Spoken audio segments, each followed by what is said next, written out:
The movie studios are under attack. Robin is in trouble. Listen to me very carefully. You need to lock down that room. We can't let the infected get out. Of course. Tell me what. Henry! That's enough from you! Well, look who's too late to save the day. How's it going, Bad Brain? It's been a while. Harley Quinn. So you do remember me. That's weird, because you killed the only thing I ever loved. And now I find you've been keeping a whole new generation of jokers to yourself. I know. Awkward. Don't do it. They're not stable. Oh, they're not stable? Maybe you want to take a look in the mirror sometime. Alrighty, time to paint that face. Just a little disclaimer, I do not do a game-accurate version of the makeup. I'll be showing you how I do my revamped Harley makeup, how I put on my lace front wig, and when I actually put my costume on. First step, let's remove this makeup. Oh look, the alien has returned.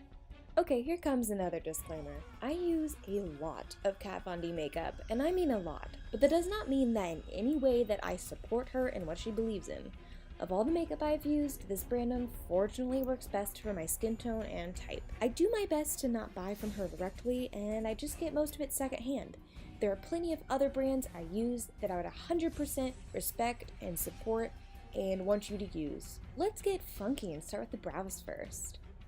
I'm using a small angled brush with the light brown pomade by Kat Von D. We're going for some like real mean grr brows. Also, hi, my eyebrows don't have tails. I've seemed to misplaced them. Let me know if you find them. If you don't have this problem like me though, you can always block out your brows. Starting where my arch would normally be, I basically make a very pointy, cartoony, angry brow. And add that little Instagram fade in the front, cause we a classy clown.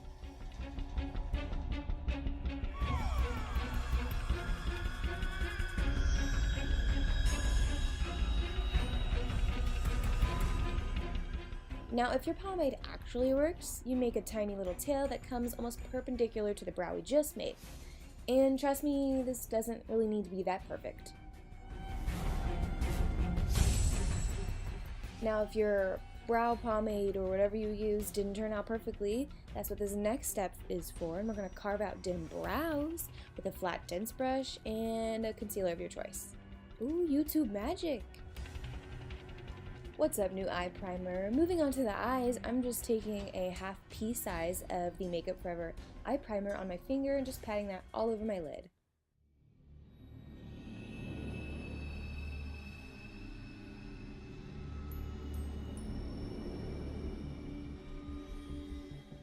Just to make sure my eyeshadow doesn't go up too far, I take some translucent setting powder on a fluffy brush and pack that on above my crease.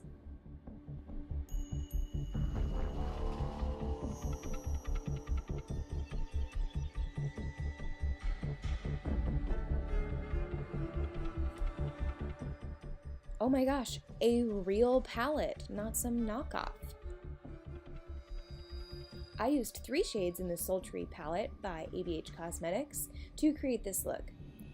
Going straight into the black shade Noir, I'm packing that on and buffing it out just using the brush that the palette came with. We're going to go ahead and pause just for a second.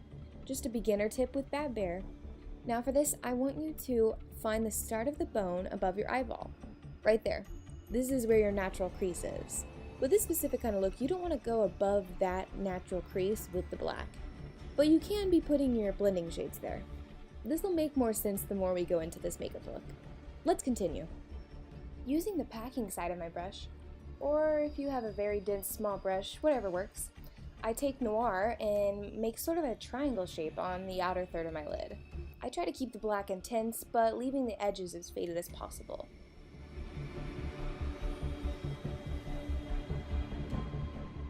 Now we're going to move to the inner third of the eye, but try to avoid putting black straight up in your inner corner.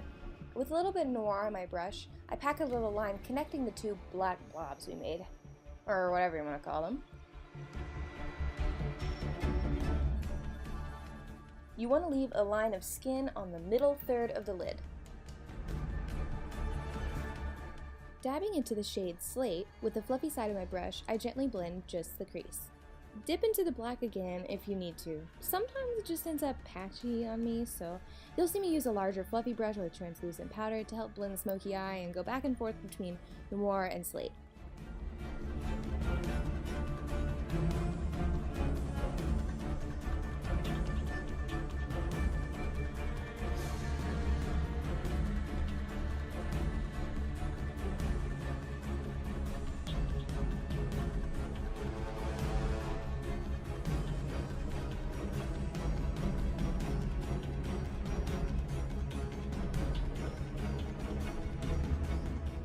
Grab a makeup wipe and do that sweet swipe. Oh my god, I rhymed.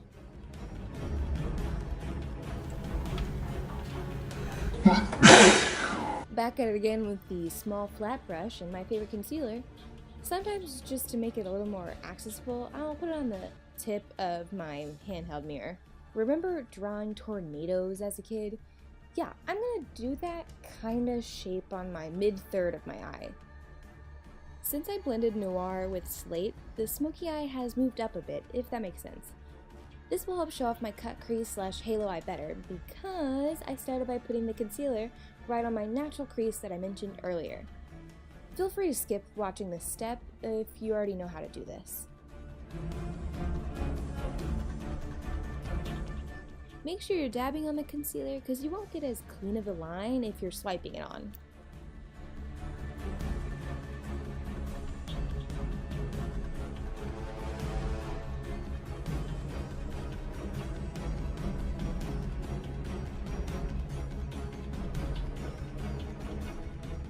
Also, to lighten up the look, I put some on the inner corner of my eye.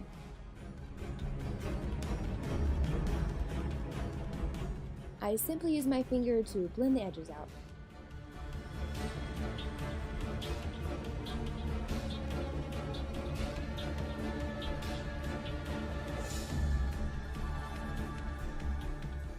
I also cleaned it up just a bit with my brush, and that had some leftover pigment on it. Holy cow, I hope that all makes sense. Using a dense pencil brush, I use the shade Cyborg to pat all over the concealer, and blending that out with a little bit more gray and black if needed. Liner time! Liquid eyeliner is hard to work with, so if you are still learning, try using a felt tip. I do pretty much a basic cat eye. I have hooded eyes so the tail is just a bit taller than the lash line, but that's pretty much about it with this look. Well, speaking of lashes, ooh, more YouTube magic. Finally, on to the face. I'm actually priming for once. I learned using a brush to apply primer is more gentle on your skin's elasticity. Also, sunscreen is uber important, no matter the weather. I just kind of dab it on and buff it out with a big brush. Ooh, fancy Tatcha Silk Face Primer. I know I'm a beauty guru. But really, it does feel nice though. I usually drag my brush through it and concentrate the product where I know my foundation may crease, because that, actually helps stop creasing.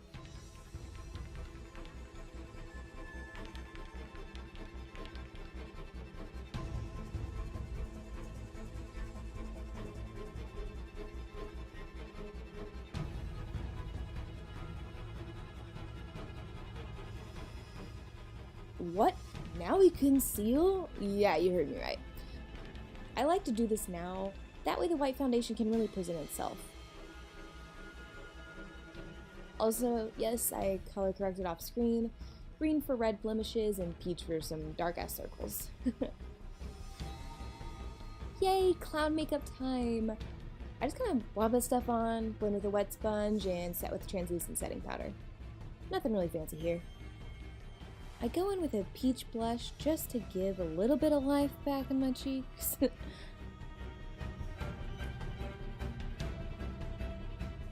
With a cool toned contour, I kind of do that 3 shape that Kim Kardashian does, and a tad bit around my nose.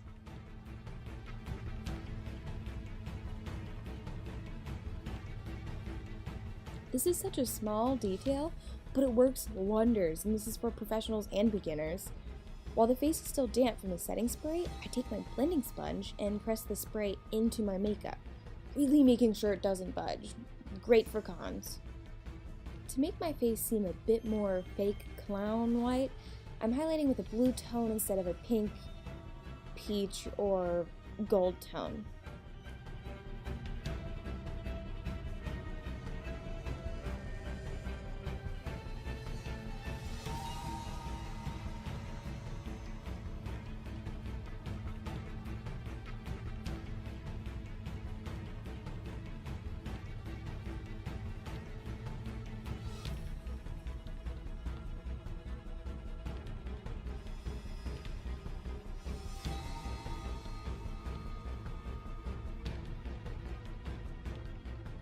I almost forgot to do this, but I'm taking some Noir and Slate from the Sultry palette again and just blending my outer corner to the middle of my under eye.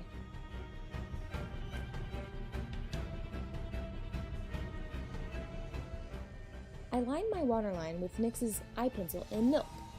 And yes, this takes practice. I've made myself cry on accident a few times.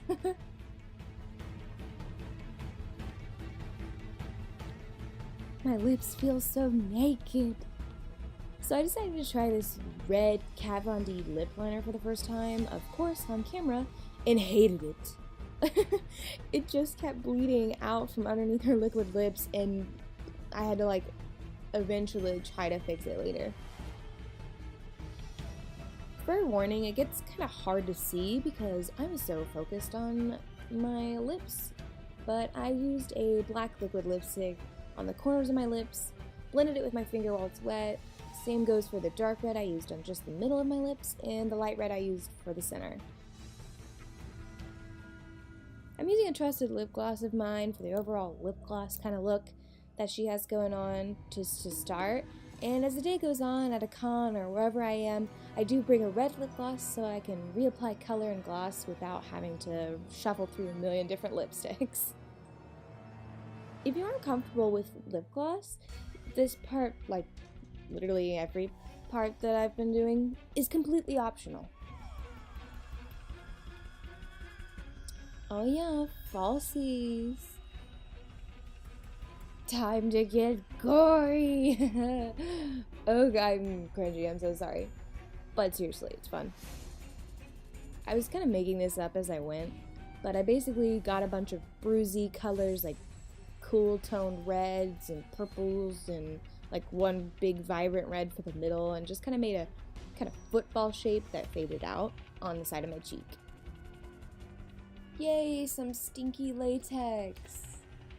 I swipe it on the darkest area of the bruise in quotations, or the mark that we made. Better put your lashes on before they dry. Once the latex was dry, it's kind of hard to see because I was out of frame, but I went in with some tweezers and made 2 cuts in the latex layer. I pulled at them a bit just to make the edges seem a little bit more fleshy, and then I powdered it with the reds and pink to simulate irritated skin. I took a pretty small brush and scooped the fake blood into the little openings I made and let it kind of seep out just a little bit. Fake blood can sometimes dry lighter or kind of clearish, so I would suggest using a liquid lipstick instead of fake blood if you were going to a convention for a long time or something. That's it for the makeup portion of this tutorial. If you want to keep watching and see how I put on a wig, and I basically put my costume on after I get the makeup on. So yeah, if you want to keep watching, go ahead. I wear wigs a lot in public, and most people think it's my real hair, but when I tell them it's just a wig, they always ask, how'd you do that? So this is how I did that. I use 2 wig caps. The first one is mesh, and the second one is my skin color. My skin color cap is always just a bit in front of the mesh one, and ends just at my hairline. You won't be able to see my sideburns, but if they bug you, you can always cut the cap to fit around your ears and glue it that way.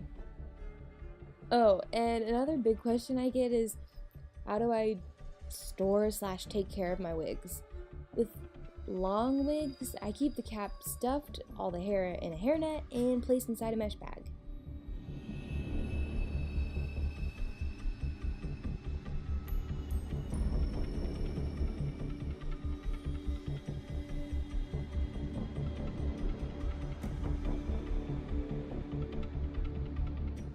I like to display Harley, so I keep her pigtails in little hairnets just to keep them from frizzing.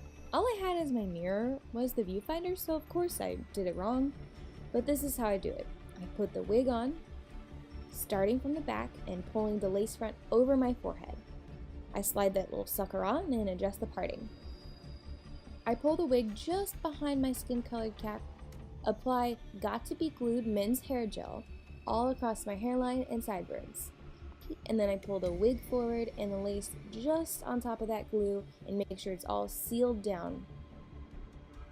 The sides on this wig are so stubborn, so I make sure to use latex on the sides of my face to hold the fringe down.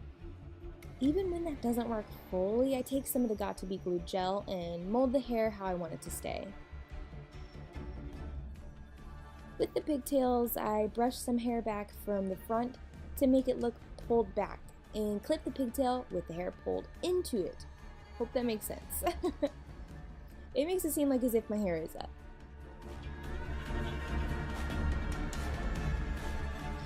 I just do these things as they come to me. If you have any questions, leave them in the comment section below. Stay safe and stay tuned for more cosplay or makeup related tutorials.